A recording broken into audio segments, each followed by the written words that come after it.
Welcome back to another episode of Living with FASD, a human interest and educational show for those affected by prenatal exposure to alcohol, their family and loved ones, and anyone else interested in learning more about fetal alcohol spectrum disorders. I'm your host, Patti Kasper, and I bring to the mic both professional and living experience with FASD. Today's episode is so special. Please join me in welcoming to the mic Dr. Stephen Greenspan. Dr. Greenspan is an emeritus professor of educational psychology at the University of Connecticut. He got his doctorate degree at the University of Rochester in developmental psychology and a postdoc program at UCLA Med School in developmental disabilities. He also has served as an adjunct professor of psychology at the psychiatry at the University of Colorado. And his area of specialty is social competence, which is something that we really, really need to understand about FASDs and those living with it.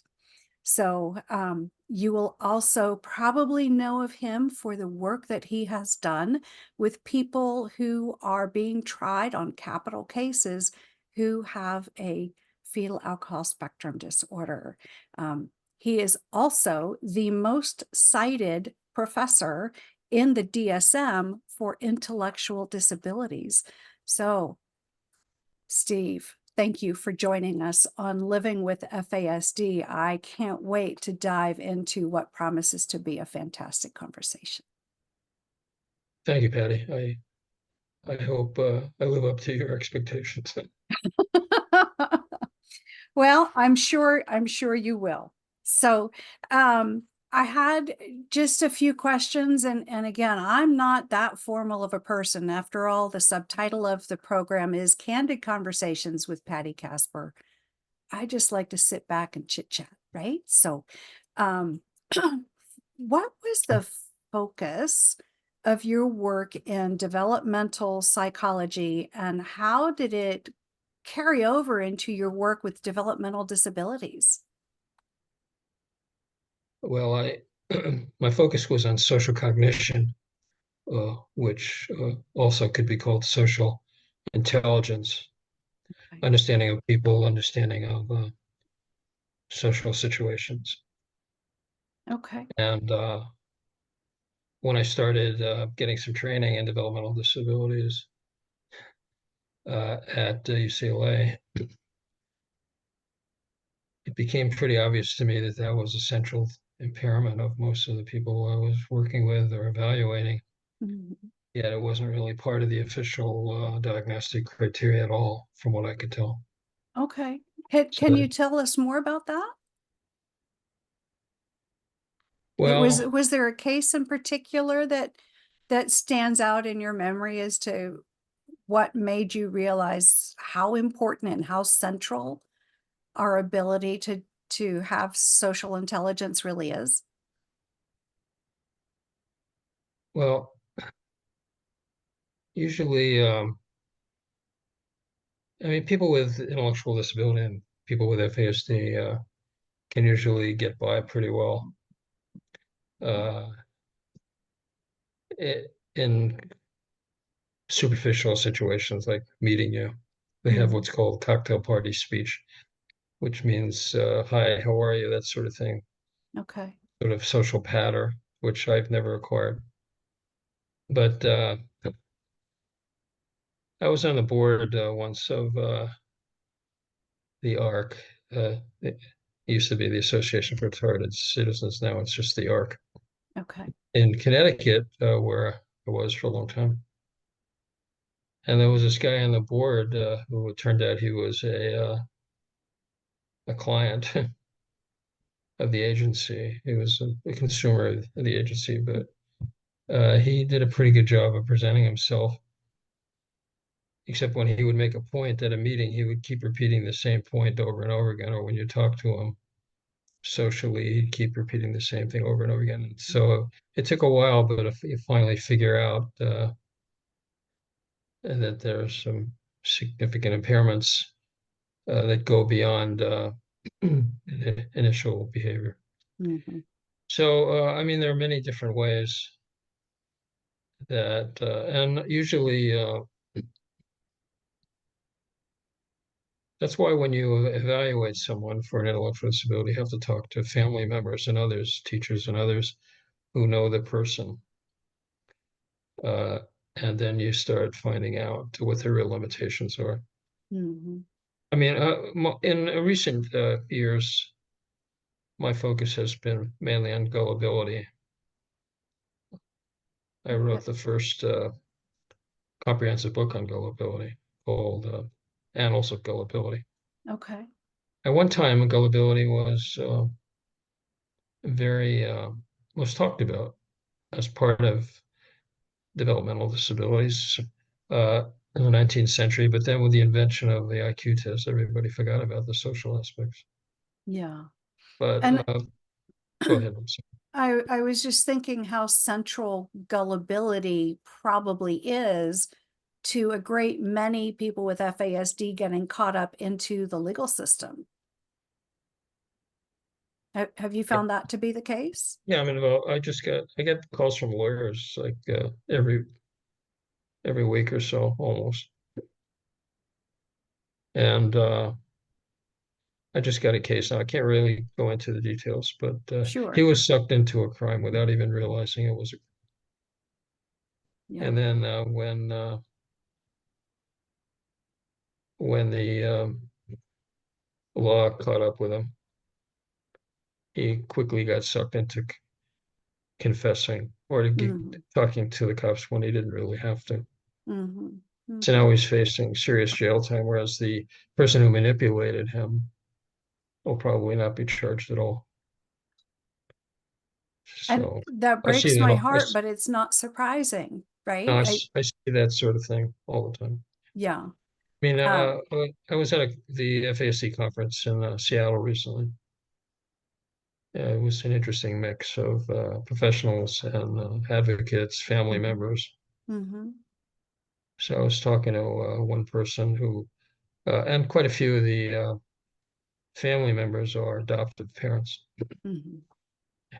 And this woman was talking about, I like to collect stories of people involved with the criminal justice system or people who got into trouble because of their social deficits, cognitive deficits. Mhm. This woman was telling me that her adopted son, someone in the 20s, I think, excitedly told her that he was being paid $1,000 to drive a truck somewhere Oh. across the border, actually, into Mexico. And she said, well, why would he pay you that much? And Mhm. he had no idea that it was a drug deal. Yeah. And he could end up going to prison for 10, 20 years. Uh, Stateside if he's lucky. yeah. So, she had a hard time convincing him that was not a good idea. Yeah. Yeah. I see Did that you all. ever learn the outcome? She took him out of it. Good. But I mean, he Good. has a history of Yeah. getting arrested, but usually for minor stuff. Yeah. Well, But it could be quite serious. Some father was telling me that his son was online. A lot of these people get in serious trouble mhm. online. Yeah. Yeah, and he said, I'm going to see my girlfriend. Well, the girlfriend was underage, and he had no idea the risk he was running. Yeah. I was involved in a case, actually, it was in Utah, I believe. This guy was being charged with violating, there's a law named after this fellow in Petaluma, I think, whose daughter was Adam something Walsh, is it? Hmm. It's called the Adam Walsh The child Adam rape. Walsh law. Yeah. Child rape. Hmm. This guy was spending a lot of time online, and he was in a chat group, and a a woman online was actually a 52-year-old cop Mhm. playing, making believe he was an underage girl. Said, let's get together. And he arranged to meet her. And everybody else on the chat said, it's a cop. Don't do it. Don't do it. Don't do it. Mhm. Well, he started walking to, I think it was a 7-Eleven where he was going to meet her. And he got cold feet and he turned around. Mhm. So the FBI showed up at his trailer where he was living and knocked on the door, told him that he was looking at a serious jail offense or violating this law, Mhm. but that if he sent the girl's mother a letter apologizing, they would let him off. Of course, the first thing you have to understand about police interrogations is that a lot of what they say is not true. Yeah. And the Supreme Court, in fact, says that's okay. Yeah. So, they say if you write a letter to the girl's mother, which of course that person didn't exist, we'll let you off. Well, he wrote this letter of apology. That was enough for them to charge him with violating this law. Mhm. And he was facing a sentence of 30 years in prison. And he Wow. never met the girl, never touched her, never did anything to her. Wow. Uh, so even it was a federal case because it was the internet, Mhm. which was good because a federal defender or the federal was federal defender, but it was also a federal prosecutor. And the federal prosecutor knew there was something not right about this. Yeah. Yeah. So she said that I'd like him evaluated. So I got involved. Okay. And they didn't even know he had FASD. He was Mhm. growing up in Utah. Actually, it was a Mormon family, but he grew up in LA, but to a teen. And of course, one reason why adoptive kids are at risk is because these Yeah. teenagers, that's the age when people drink too much Right. Right. and don't necessarily think about things like not only getting pregnant, but damaging the fetus. Right. Right. So it was pretty obvious. Oh, you know what it was? He was born around 1972, just Mhm. before Mhm. just before Ken Jones co-authored the paper on FASD. And of course, it took a while for it to catch on Right. Right. Well, and I issue. think a lot of society is still catching on. Exactly. Yeah. So he had the face of FASD, and they thought he had Down syndrome. Hmm. So they sent him to University of Utah Med School to hospital to be evaluated for Down syndrome. Didn't have Down syndrome. Well, he's all right. Well, he wasn't all right. His whole life was, you know, Yeah. one of being bullied Shamed, by other blamed, kids. and punished for his Exactly. cognitive challenges It was and exactly. social It's a ineptness. very sad story, but a very common one. Yeah. Yeah. So What? I didn't do a formal FASD evaluation, but I said there's a very strong likelihood that he has FASD. And talked about all his limitations and how Mhm. naive and gullible he was, and he got probation. It was a happy ending, Yeah. assuming that they got him the services he needed. What is it about FASD that leaves so many people being very gullible and very naive and socially inept? Well, it's probably two explanations. One is biological, the other is more social. Mhm. Uh, the biological being more important. But as a general rule, people with FASD, and I'm talking about, obviously, there's a wide range of severity. As a general rule, people with children with FASD don't have very many friends, Yeah. Particularly normally developing neurotypical friends. Yeah.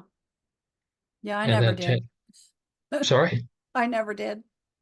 no, and then Yeah. carries over into Mhm. young adulthood. And Mhm. so, if someone pretends to be your friend, so one of the things you learn through normal development or through typical development is that not everybody's telling the truth, and not everybody has your interest at heart. Yeah. You know how I got involved in gullibility? How? I uh, I grew up before the Salk vaccine for polio, Hmm. and my mother was morbidly afraid of my catching polio because we knew people with polio. I knew kids who with polio, and so she kept me away from other kids because the theory was you catch polio from fecal contamination from other kids, Oh. which is that probably some truth to that. But at any rate, until I went to school, I hardly had any contact with other kids Mhm. except in my family, and even there, not much. So, you quickly stand out as different.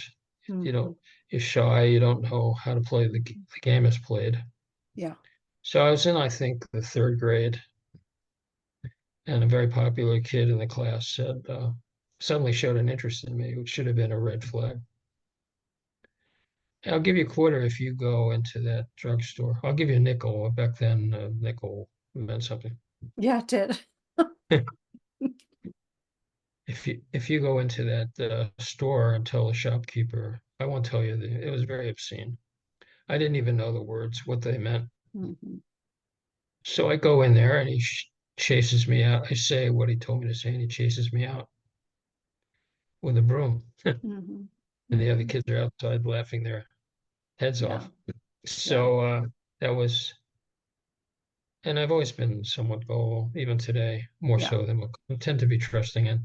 And one way to be popular, one way to make friends is to not say no that much. Right. Well, that's not a good way to be. But then at some point you learn, Yeah. but you never completely get over it. I have a blog on Psychology Today, and recently I was listing a couple of chairs on Craigslist, and I immediately got an email saying I'd like to buy them, but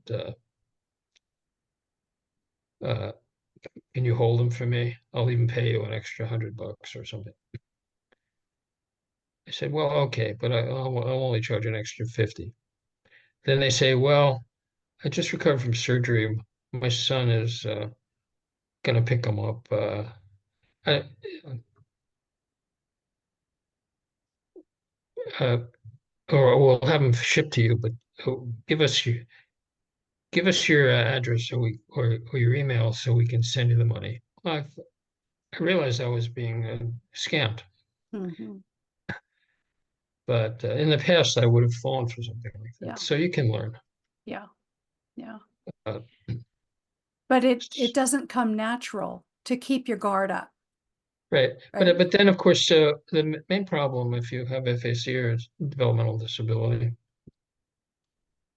is you lack executive functioning. Hmm. That's much more important than IQ. Hmm. Hmm. IQ mainly has to do with academic behaviors like math or Yeah. not so much reading because you don't have to read, but abstract reasoning. But And doesn't it reflect, I mean, more than anything else, it reflects how many facts you can remember in a low stress environment where you don't have a lot of other stimulation that you have to filter out in order to concentrate. Whereas social IQ, you have all this stimuli bombarding you, and you have to know what to pay attention to, what to dismiss, kind of filter they through all also that. are good at manipulators are good at giving inducements, but Mm-hmm. also threats. Mm-hmm. Uh, Yeah. If you don't do this, something terrible is going to happen to you. Or to someone that you care for. Exactly. Yeah.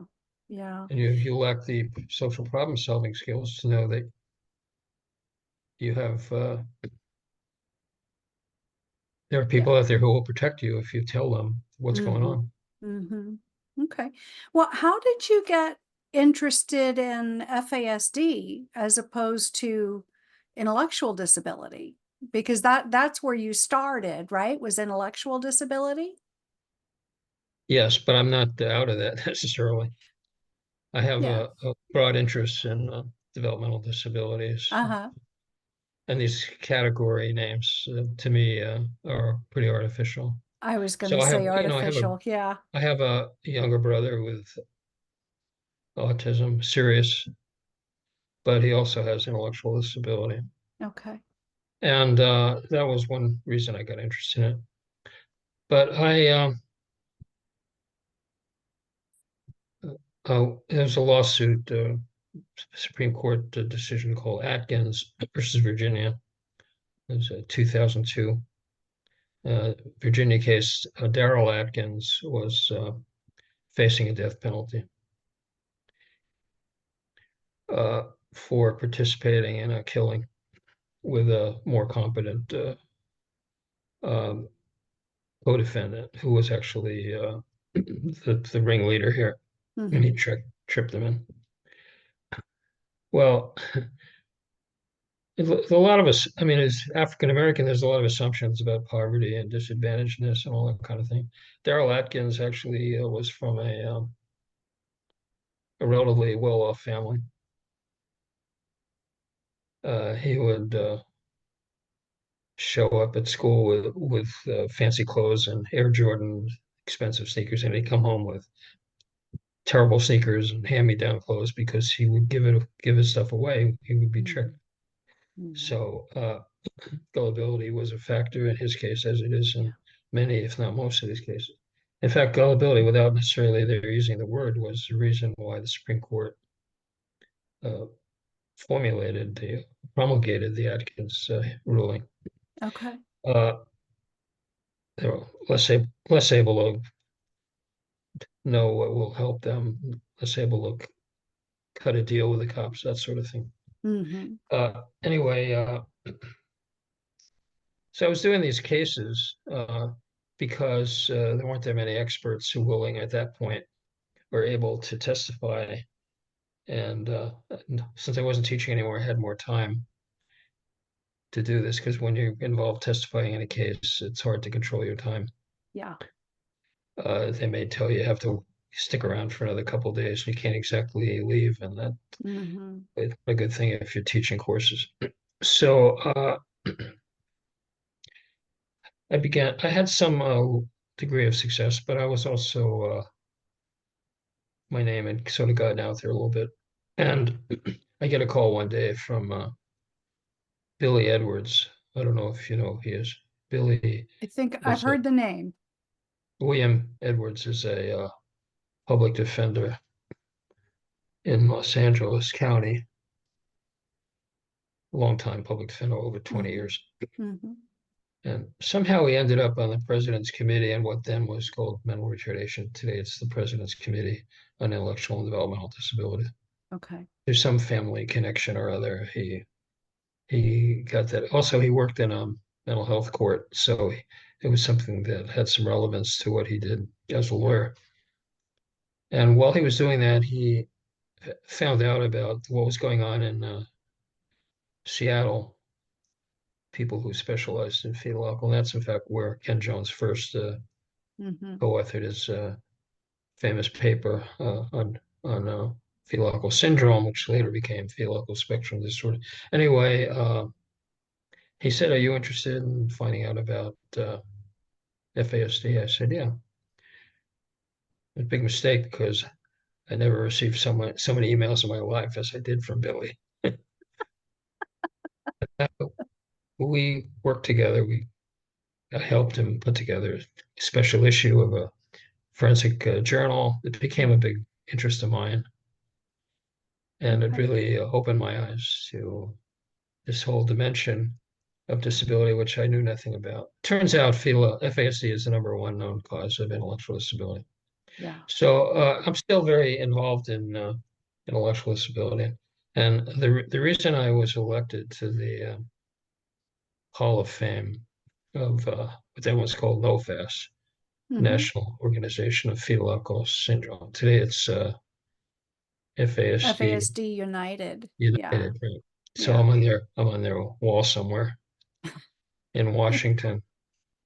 It's because I wrote a paper along with Billy and another colleague, Natalie Novik Brown, who Hmm.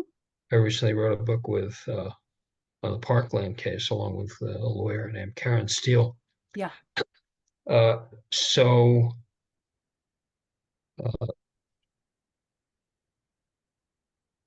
what was I So saying? the Hall of Fame, you Oh, were the reason I'm on the elected. Hall of Fame is because Natalie, Billy, and I wrote a paper saying that FASD is an idea, an a form of idea equivalence.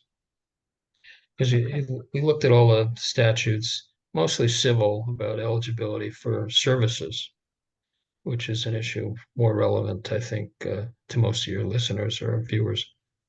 And there are a couple of states, particularly Seattle, Washington, where obviously there's more awareness of it, and Hmm. also in some of the Canadian provinces where FASD is enough to get you services, developmental services. But for the most part, it isn't. Right. See, so you have to play all kinds of games to try to get services. Hmm. So that was an important initiative we were involved in, and a lot of people Yeah. latched on to the whole notion of FASD as a form of ID equivalence. So what exactly does that mean, ID equivalence? And It means that they meet all the criteria for ID except for their IQ being too high, okay. and it's driven by this absurd focus we have on IQ numbers. Yeah. Yeah. I have that frustration all the time where I live because in California they have regional centers, which is the government body charged with overseeing developmental disabilities. Um, and everything rests on the IQ. And so the belief is if your IQ is 75 or higher, you have enough intelligence to be able to take care of yourself in life. But truly, that has nothing to do with navigating life. That's my been my obsession for the last 50 years, maybe. Hmm. Uh, there are aspects of intelligence that are more important than IQ, such as Hmm. social intelligence. And as far as the regional centers are concerned, in addition to uh, doing death penalty and other criminal cases, for which I get paid, except when I remember to bill, except when a person is indigent. But if you're dealing with a federal public defender, they have plenty of money to pay experts. But Hmm. I also do a lot of volunteer uh, testimony Hmm. on regional center cases, and I've seen every kind of absurd regional center decision you could imagine. And my Hmm. respect for a lot of the psychologists that they hire to, regional center cases is not very high. A lot of them don't know anything about intellectual disability. Way too much focus on IQ. Yeah. I've Yeah. had a little bit of success. I probably shouldn't say this because I'm going to be deluged with requests now. But Billy Edwards and I are working on a paper to point out all the horror stories that we've collected from regional center turn downs Yeah. Yeah. and what the regional centers need to do to be more fair Yeah. and and valid in their decisions. It But seems. there have been I'm sorry, there have been a couple of cases I've been involved in where someone with FASD has gotten services after initially being turned down. So I think things are starting to turn around, Hmm. and FASD is obviously through efforts such as yours, Ken Jones and others, Hmm. become better known. Yeah.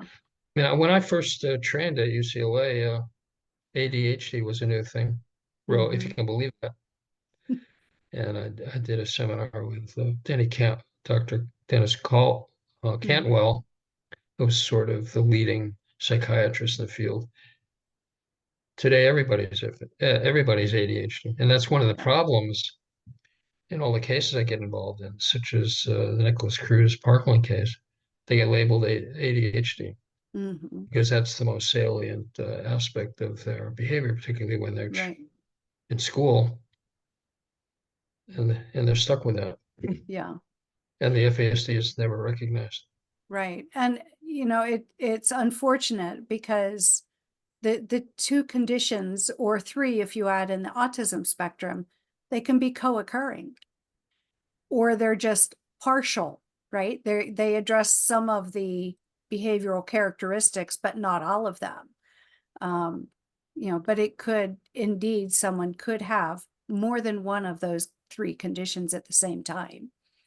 Yeah, I'm Um, actually working on a paper on exactly that point, mhm. uh, that the overlap between autism and FASD. And of course, autism is another disorder which uh, has suddenly become incredibly popular. Mhm. So here's my prediction before I expire from this planet, which is probably not that long, since I'm 83. Uh, FASD is going to be as popular as autism and ADHD. Well, it's already more common. Yeah. People just don't realize it. Well, I was asked to write a chapter for a book called the Oxford Handbook of School Psychology, Mhm. because when I was at UConn, I taught special ed, but also school psychology. So it's a major handbook, edited book. Mhm. Uh, and so I did the chapter on intellectual disability. The first edition of it actually didn't even have a chapter on intellectual disability, if you can believe that, Wow. even though the field of school psychology as well as IQ testing grew out of what Yeah. then was called mental deficiency. Yeah. So I said, I had a limited number of pages. I said, I'll write about. I wanted to write a little bit about FASD, which I did, but I said FASD really deserves its own chapter, and I Mhm. strongly suggest you get somebody, whether it's me or someone else, to write a chapter on FASD in school for school psychologists. And the response I got was,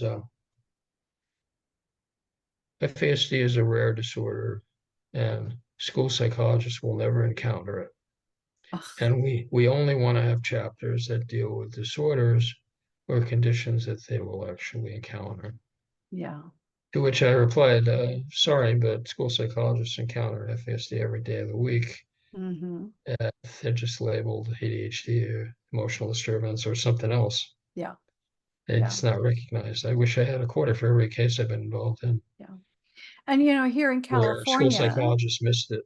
yeah, here in California, it's been almost 2 years, easily a year and a half since the governor signed SB 1016, which codified FASD into the realm of special education, but it still got classified under other health issues, right? And so when the children are struggling in the classroom, instead of getting the understanding that we hoped would follow passage of the bill, they're still being labeled as emotional disturbance and sent off to behavior programs and Right. being made worse. Right. Well, but it is a step forward, you'll have to admit. It's a start. Yeah, but of It's a course it has to start. be identified, which of course it typically isn't, because we don't have Yeah. enough places where people can get evaluated. Right. Right. But actually, a paper I'm working on with Peggy Black. I don't know if you know Peggy. I know the name. Yeah, Peggy actually she's a speech therapist. Okay. Works in Contra Costa County Hmm. in the Bay Area.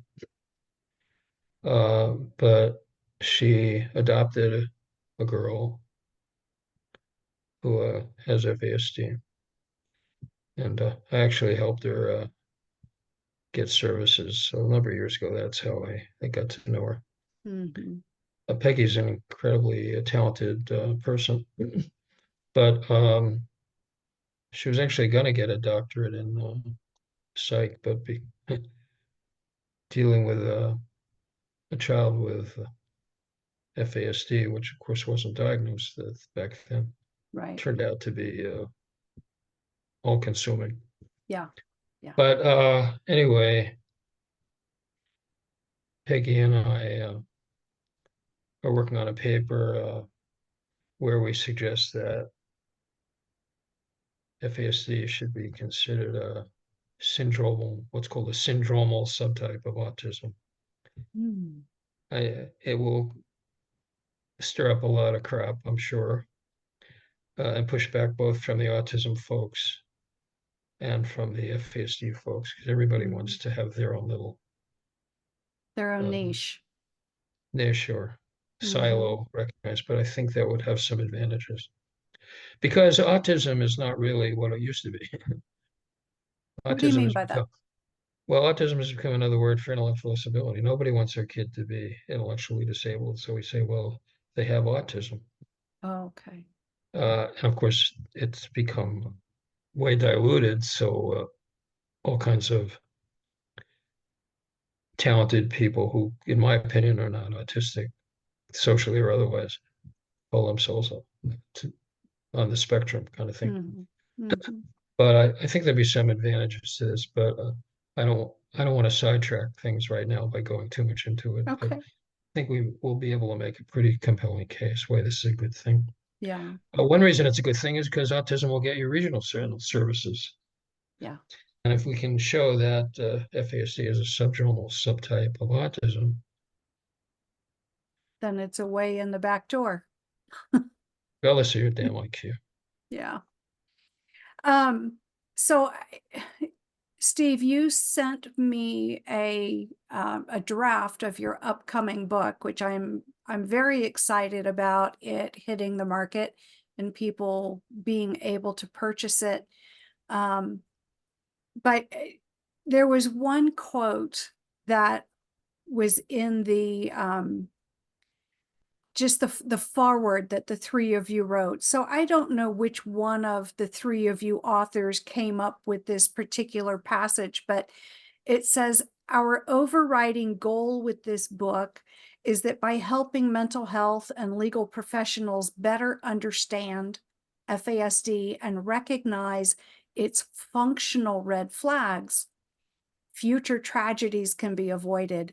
The first step in detection requires a fundamental change in perspective. That is, rather than assuming disordered behavior in a youth stems from a bad environment or bad character, the possibility of brain damage should be assessed.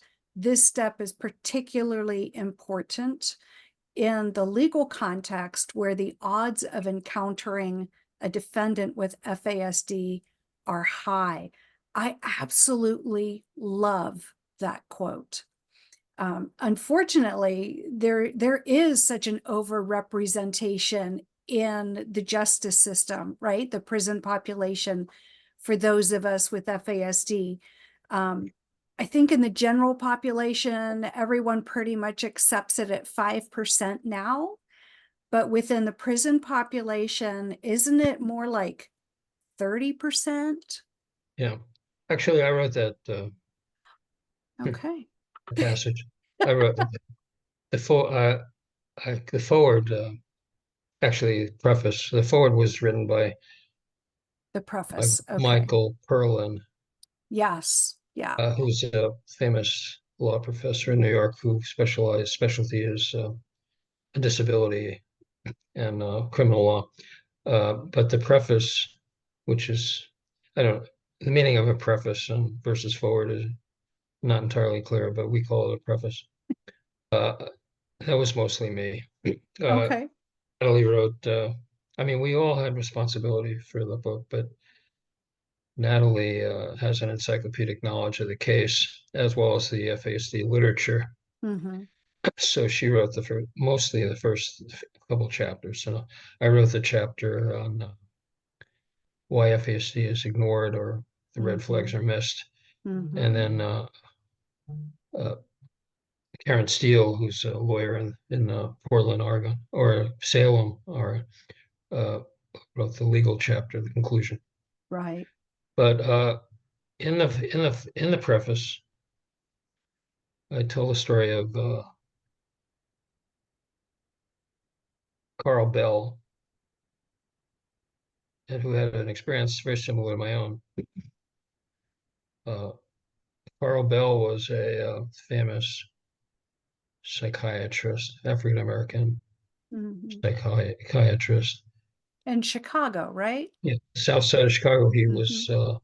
He ran the largest mental health center, Mm-hmm. community mental health center in the country. He was director of the Center for the Juvenile Research Institute, which is where child psychiatry started in this country. And he was a professor at the University of Illinois. Had over 500 publications on different aspects of mental health issues in young people. Mm-hmm. And he was interviewing a woman who had 3 children taken away for very unstable behavior, poor judgment, all kinds of other serious problems. And it suddenly his light bulb went off. She had the face of FASD, and Mm-hmm. even though he wasn't an FASD specialist, he could recognize it. Yeah.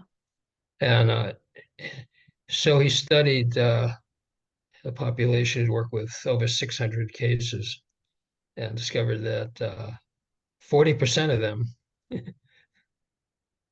had FASD that had Mm-hmm. never been diagnosed. It Mm-hmm. later revised it to 30, but still very large.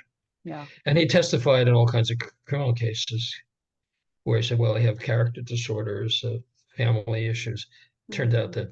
that a very large percent of them had brain damage, prenatal brain damage, Mm-hmm. which was never recognized by him or anyone else. And for the rest of his life, he died fairly young. Mm-hmm. Uh, and that was his theme. I'd say the same thing has happened to me and Natalie and also Karen, 3 of us who worked on the Parkland book, Mm-hmm. that it's like a light bulb went off or the shade was lifted from our eyes and we realized that Yeah. we I were dealing with FASD without knowing it. Yeah, FASD seems, at least from my observations, it seems to be such a pivotal piece of learning, right? When we stumble into it from a variety of angles, but once it gobsmacks us up the side of the face, we are changed. We're forever changed. And you can't unlearn it, right? It sticks with you. Yeah, Yeah. definitely. So how do we balance, Steve, the need to call attention to organicity, right? The brain injury, while also highlighting how broad the spectrum is and that FASD not be feared as a diagnosis? And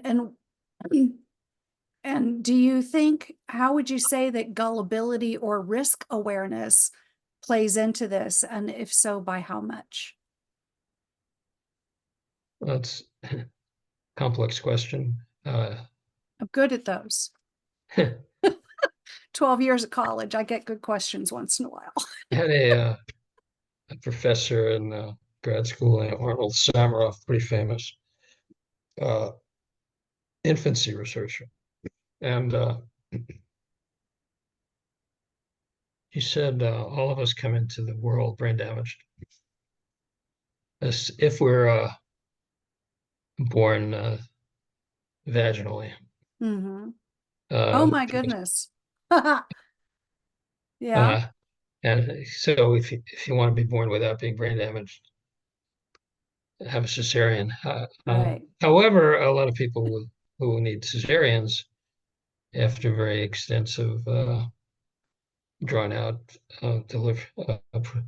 deliveries, their brain damage from that. Yeah. Yeah. So it's not the problem is obviously there's a continuum, uh, and as a general rule, organicity is not appreciated Mm. by psychologists. It's not appreciated by psychiatrists, even though psychiatrists all have medical degrees. Do you think that Do you know the story of George Gershwin, the great composer? no, Well, he was a great piano player, great composer, yeah, wonderful plays like Porky and Bess, American in Paris, all that sort of stuff. He suddenly lost the ability to play the piano. He uh, he couldn't hold a glass of water. He started acting psychotically, tried pushing somebody out of a moving car, had all kinds of other problems. And his psychiatrist said it was a hysterical reaction. to what? Well, he was a hypochondriac. He was under a lot of pressure, that sort of thing. Ah, Well, a month later, he uh, became comatose. They discovered a huge brain tumor in his head, and he died. So organicity is missed over and over and over again. And mhm, organicity can take many different forms. As a rule, psychologists or mental health people equate organicity with genetics. Well, there's a lot more mhm, to organicity than genetics, FASD being one of them. My brother became autistic because he was dropped on his head by a nurse when he was 2 days old. mm, And there are different multiple pathways to autism, and one of them is closed head injuries yeah. in early childhood. So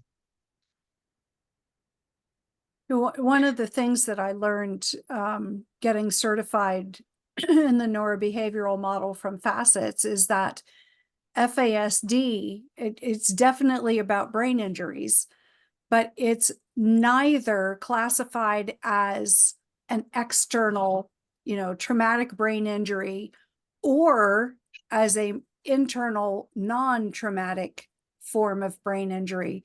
So it is brain injury, but it doesn't make either list. well, it should be considered a form of traumatic brain injury. Mm-hmm. Just it's not as a result of being hit on the head. Right. Right. I had another guest on recently who said it's like a chemical IED exploding. Yeah, You know, that's a good analogy. yeah, So there are aspects to your question I didn't get to. Do you want to sure. remind So me what some of them are? it's teasing out that fine line between the needing to call attention to this is physical, this is brain injury, right? While also highlighting, that the spectrum is broad. I mean, if we don't play up the dire consequence and play up all the negatives, all the injury, all the limitations, yada, yada, yada, then someone will never get services. But at the same time, we run the risk of furthering stigma if we don't highlight all the strengths that we also have and how broad that spectrum is. Yeah, I mean that's a general that applies to other developmental disabilities or or any kind of disability for that matter. Nobody is defined totally by Mm-hmm. their label, although we tend to, there's something called overshadowing. It's one of the reasons why FASD is not recognized, because if you have psychiatric symptoms, well, that's how you're looked at. Mm-hmm. And we don't look at the whole Yeah. pattern of strengths and weaknesses that we bring.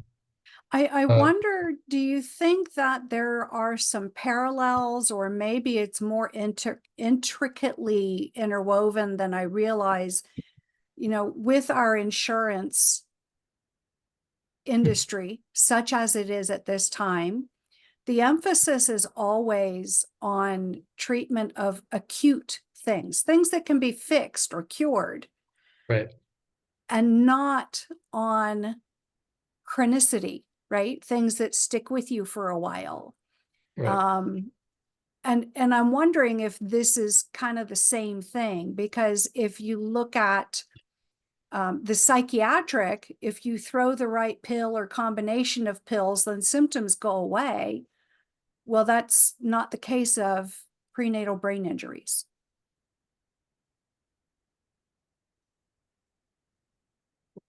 Yeah, I mean, the uh, the concept of severity needs to be further developed. Mm-hmm. Uh,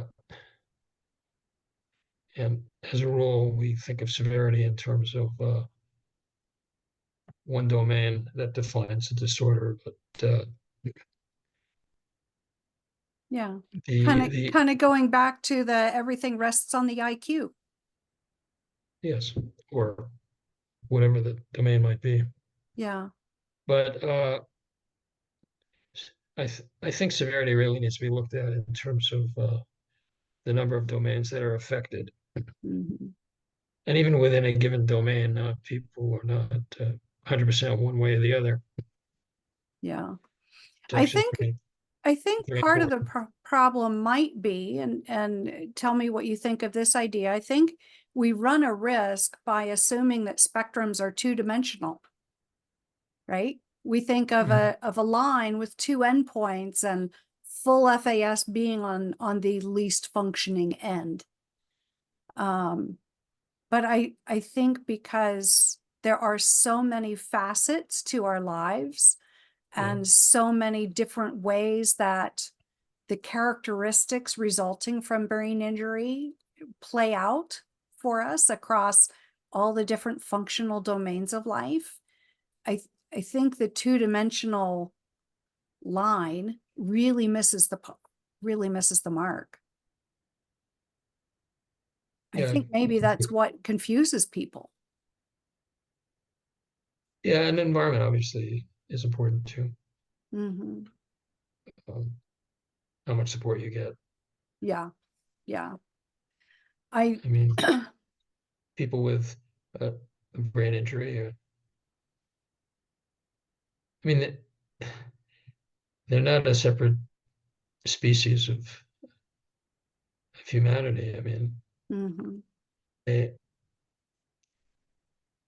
there's And not a clear, you know, psychiatric diagnosis tends to be you're either this or you're that. mhm, I think a profile approach is more meaningful. yeah, The problem is nobody's really come up with a good way of profiling people. yeah. Yeah, I think you're onto something with that, because I remember when I got my master's, which, oh my goodness, I can't believe it's been 34 years already. We basically had to memorize the DSM at that point, the Diagnostic and Statistical Manual. Back then it was the 3R,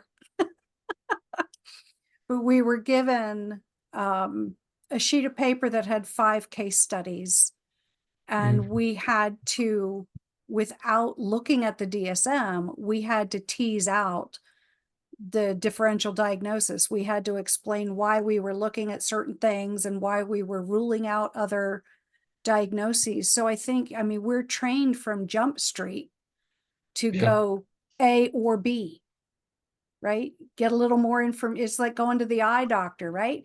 Which is clearer, one or two? And add another detail, one or two. And yeah, I think you're right. That's really setting people up to miss a lot.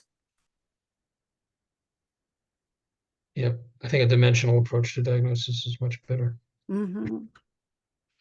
Um, in your discussion in the book of evolving definitions and diagnostic criteria. And again, I don't know if this was you or one of your co-writers. Can you speak to the differences that we see between countries? Like in Canada, it's all FASD, either with or without the facial features. Versus here in Yeah. the United States, there's all these, many different diagnoses under the umbrella of FASD, which is not a diagnosis. Well, not right now, but may at some point. Yeah, I think Mhm. Canada is further ahead, even though a lot of the leading people in Canada got their training in the US. Mhm. But in England, the UK, it's they're not nearly as far ahead as we are. Yeah. For example, British physicians say it's okay to drink when you're pregnant. Uh, Yeah. so I don't know if you know Michael Rutter. Sir Michael Rutter was No. preeminent child psychiatrist in the world, British, London Mhm. University, and he was involved in the Romanian orphanage study. Mhm. Terribly Well, I mean, in Romania and Russia, and Ukraine, some of the other Eastern European Mhm. countries, alcoholism is very prevalent, Yeah. as it is everywhere, but it's a special problem there. Yeah. Yeah. And so there's awful orphanages. Yeah. I had a So, guest on the program probably about 2 months ago who came from an orphanage that was very close to Chernobyl. So she not only has FASD, but she has the effects of all the radiation. wow. So, So anyway, I looked at the research that Rutter and his colleagues have pulled, uh, basically looking at things like the relationship between how long you were in the orphanage and how you turned out. Well, these were kids who were adopted in England, the mhm. UK, and looking at the connection between time spent in the orphanage and how you turn out later. And of course, these kids are very much at risk for having problems throughout their life. But Yeah. I looked at it, I didn't see any mention of FASD, even though this is a population where I'm absolutely sure there's huge Mhm. numbers of these kids were alcohol exposed. Mhm. So I wrote to Mhm. Rutter. He's not alive anymore. I wrote to him and I said, "What about FASD? Did you control for that at all?" He said, "Yeah, we identified 2 kids, or maybe 5, whatever, out of a study with 1,000 kids." So Uh, it turns out they have very strict criteria for FASD in England, and they didn't control for it at all, yeah. or even acknowledge that it was a problem. Right. Right. So I don't know. I mean, there are people in the UK who are starting to become very interested in FASD, but they have a long way to go, as we do here also. Mhm. Mhm. Yeah, we seem to have pockets, through the country, like up there, um, Portland and Seattle, Florida, San Diego, but for the most part, and Minnesota, of course. But I Mhm. think most of the area, it's not too good. Like where I am, you have to drive anywhere from 1 to 300 miles, and the waiting list is a year and a half. Yeah. So, yeah. Um, okay. What and circling back a little bit to the regional center, and other states they call them other things, but the gateway is pretty much the same as what California has with regional centers. Those systems of care, like we talked about, they're kind of rooted in the IQ bit. What do you think it will take to move the needle within those systems to weigh adaptive functioning more than IQ. Yeah. Well, I've had some minimal involvement in other states. Was involved in one case in Maryland, which was basically similar to regional center, turned down, and we're lucky, fortunate outcome. But the IQ is a big part of the problem. Mhm. Another part of the problem is if somebody has a physical disorder, or in the regional center, if it's primarily physical, you can't be a client of the regional center, or if it's primarily emotional. Yeah, Well, I was involved in a case, a young man turned down for if regional center services. I was African American young man. He had sickle cell, pretty severe case of sickle cell disease. Well, I don't think too many people know that for a significant percentage of people with sickle cell, they have brain damage I didn't know that. because the flow of blood to the brain Mhm. gets cut off. Right. That's completely logical. And it becomes progressive also over time. It becomes Mhm. worse. So someone might not have intellectual disability at a certain point in childhood. At some point, because it's cumulative, it becomes more Mhm. severe. Mhm. So just because he had sickle cell doesn't mean he can't also have a developmental disability.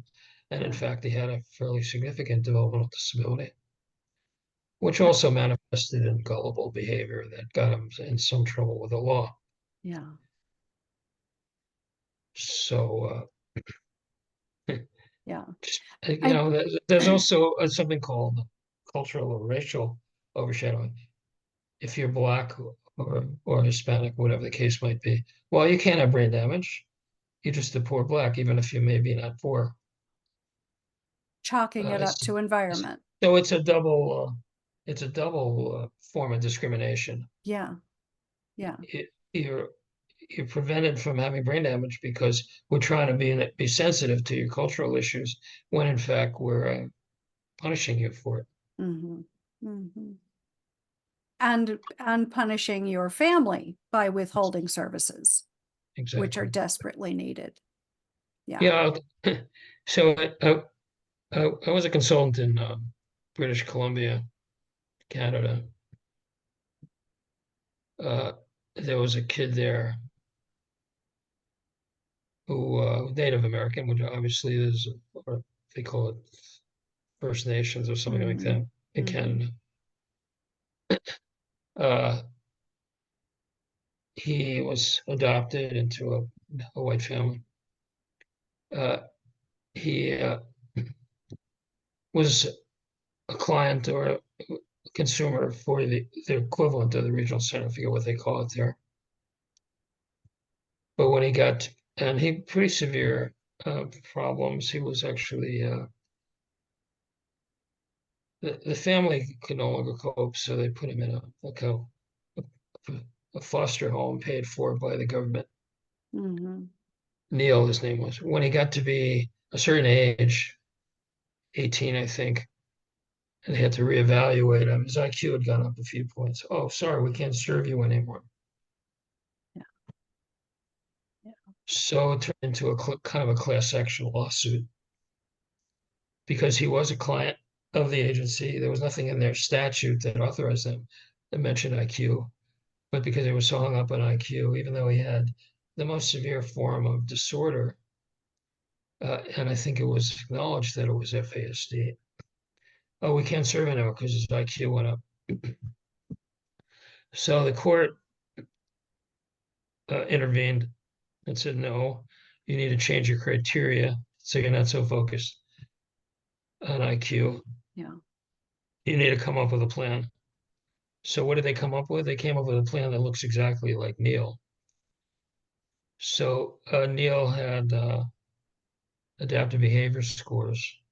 His IQ was a little over the 75 cutoff, but he had adaptive behavior has kind of been my topic for a long time. Mhm. The reason I'm so widely cited in the DSM. Uh, and his adaptive scores were severely impaired. I mean, like 3 standard deviations below the mean. So now to qualify for services, oh, and he's also, I think they call him autistic. So in British Columbia now to qualify, you have to have, if your IQ is too high, you have to have adaptive behavior Mhm. scores that are 3 standard deviations below the mean, which is like incredibly tiny percentage of 1%. Yeah. So it's become a lucrative thing for psychologists because they charge 2 or 3 grand to do this. Mhm.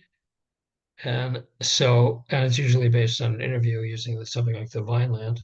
Mhm. So wealthy families or middle class families will now hire a psychologist to evaluate the adaptive behavior and basically lie and make the kid look like he can't even go to the bathroom by himself. Mhm. And they can qualify. But if you're less sophisticated or poor you, and don't have anybody advising you, Yeah. you don't know that you're supposed to lie. Yeah. So it's another form of discrimination against poor people, and another example of how absurd this whole thing is. Mhm. Wasn't the IQ test designed as supposed to be like a quick screener, a screening tool to, I don't, from what I read, I don't believe it was ever meant to be elevated in its importance. It, am I Yeah, well, correct this in is that? a topic I've written a lot about. So the first IQ intelligence test was developed in France by 2 educational psychologists named Binet and Simone, and it was called the Binet-Simone. It later got translated into English and imported to the U.S. by a guy named Terman, who was a professor at Stanford and became the Stanford Binet. Mhm. Simone got left. Simone, who was a student of Binet's, got dropped. But it was developed because in France, around as well as other Western countries, around the turn of the 20th century into the 19th century, they started having universal mandatory public education, and they wanted to have some way of identifying kids who had intellectual disability, who weren't able to benefit from a regular curriculum. And so they were asked to develop a test. Initially, their test was going to be more social, but because their charge was very focused on education, they took items from the curriculum, the educational curriculum, at Mhm. different age stages. It was a small, it wasn't the kind of 1 hour, 2 hour thing that it is now, Mhm. but it was still wasn't just a quick screener. Yeah. Yeah. And it had to be individually administered. It couldn't be done in a group setting. Mhm. And Mhm. so there are quick screeners. I'm not quite sure which one you're referring to, but they're generally not considered sufficiently valid because they don't cover enough content area. Yeah. But the IQ tests, major, they're just only 3 or 4 major ones. The Stanford Binet is still one of them. Mhm. The Wechsler scales, which is both children and adults, they have separate scales, and then a few others, a couple of others. But there has to be a qualified psychologist, and it's not something that's just quick and dirty. But it's still Right. very much focused on educational potential. Yeah. Yeah. With adaptive behavior is supposed to go beyond that and deal with how one functions in the community. Right. And well, I mean, that's it exactly. It's the adaptive behaviors or that intelligence to be able to, maneuver. I mean, that's how we do life. Well, I mean, there are many ways of getting at adaptive behavior, and I could Hmm. spend the whole session going into that. Yeah. But you mentioned earlier that you'd like to bring me back sometime. I would love to. I'm enjoying this more than I thought I would. So Oh, good. I'm happy to talk about that. I'm happy to go into adaptive behavior Okay. That on would be another marvelous. occasion if you like. I would, and our time actually is drawing to a close. We've been at this for a while. So, Steve, I just thank you so much for coming on the show. And yeah, I look forward to having you back sometime. I can't believe our time has disappeared out from under us. Yeah, Every yeah, maybe we can talk about the Parkland book sometime, that would be great. That would be great. or about I Nicholas Cruz, yeah. the person. So let me just tease this out a little bit for the audience. The book really is a primer on FASD using Nicholas Cruz as the poster child of what happens when FASD is never identified and services are never implemented. Fair enough in a nutshell? Yeah, very much so. But we don't want to give the impression that everybody with FASD is going to become a mass murderer. Exactly. But Exactly. and there were specific things about him and his world that made that Yeah. more likely, and there were all kinds of red flags that were missed, Right. Right. including by the FBI. He Yeah. purchased this assault rifle about 2 or 3 weeks before the tragedy, and when Mm. the gun dealer asked, "What are you planning to use it for?" he said, "I'm going to be the next school shooter." Oh, yeah. And the owner of this gun store got in touch with the FBI. Mhm. They never did anything Yeah. other than write a check for $200 million to compensate the victims and Yeah. their families Yeah. Yeah. for being so incompetent. It, yeah. And that really is it, right? Incompetence. But I think yeah, let's hold that for the next time we do an Okay. episode. Everyone, if you want to hop on over to patreon.com/livingwithfasdpodcast, you can join the community for free. This podcast will always be available to you free of charge. However, if you have gotten value out of today's episode or any other episode that you've listened to, if you want to contribute towards the costs of producing this podcast week after week, you can join at a paid level over at Patreon, $5 a month, $10 a month, 15 is the most, right? And which is not even one cup of coffee a week. So, very little bits, but it will all help me with the costs for this second year of the podcast. Again, totally voluntary. This program will always be there for you at no charge. We're also on Facebook as a community, and there's also Flying with Broken Wings is a wonderful community on Facebook as well. If you have questions for Dr. Greenspan, since he's coming back sometime, then send me your questions or any other suggested topic or suggested guest at livingwithfasdpodcast@gmail.com, and I will look for your emails there. And thank you for taking the time this week to listen to this episode. And I hope you have a wonderful week, and we'll see you next time on Living with FASD podcast. Stephen, Can I thank you say one more again. thing? Can I say one Sure. I do a blog for Psychology Today, All and right. my contact information is on there. So, Okay. And it will also be in the show notes for for wherever you are listening to the podcast, whether it's YouTube, Spotify, or Rumble, you'll be able to find Stephen's contact information there as well. Thank you so much, everyone. Have a wonderful week. Stephen, thank you for your time. thank you. Take care, everyone.